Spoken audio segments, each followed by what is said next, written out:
Everyone, I'm Jordan Sharp. We are wrapping up the NFC divisional future odds and looking at the NFC North right now, a division that should be wide open between 2 or 3 teams. And right now, the favorite from Bovada Sportsbook looks to be the Packers at -110 and coming in at a straight wager. Of course, Jordy Nelson just got a brand new contract of about $39 million over the next 4 years.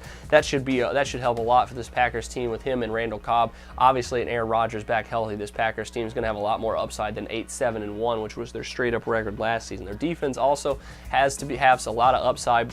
They're still definitely the favorite in this division, but right now as a straight wager, would you really bet the Packers after a year that Aaron Rodgers got hurt as a straight wager at -110 when you can just get the same kind of value on a single game and not have to deal with the risk? I think the Packers could be a little bit overvalued, and I am laying off them right now until their price drastically improves. Now the Bears come in, speaking of prices that I like, the Bears come in at +250 to win this division, and they're not very far behind the Green Bay Packers here.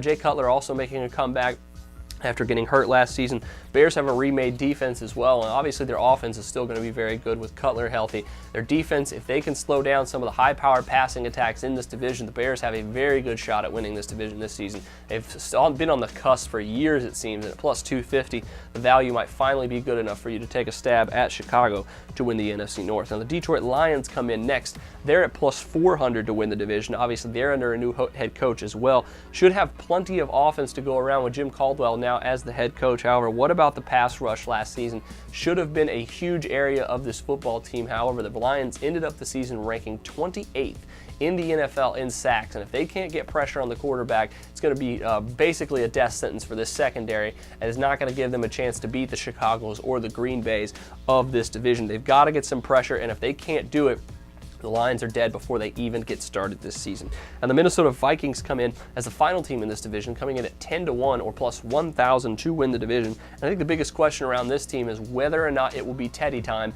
anytime soon. Of course, Teddy Bridgewater, a young rookie quarterback who's currently backing up Matt Castle in Minnesota, but I can guarantee you that there's probably several offensive players, including one of the best running backs ever, Adrian Peterson, who's probably lobbying for Teddy Bridgewater to start here eventually at some point this season to at least give the Minnesota Vikings offense some life. Matt Castle is just a guy, people. He's not going to work this offense very well. And outside of Castle and the Bridgewater situation, this team has a very good amount of players. They have good skill players, obviously, with AP, Greg Jennings, Cordero Patterson. They have a good offensive line, pretty good defense here this season as well, with new coach Mike Zimmer coming in, who's a very defensive guru here.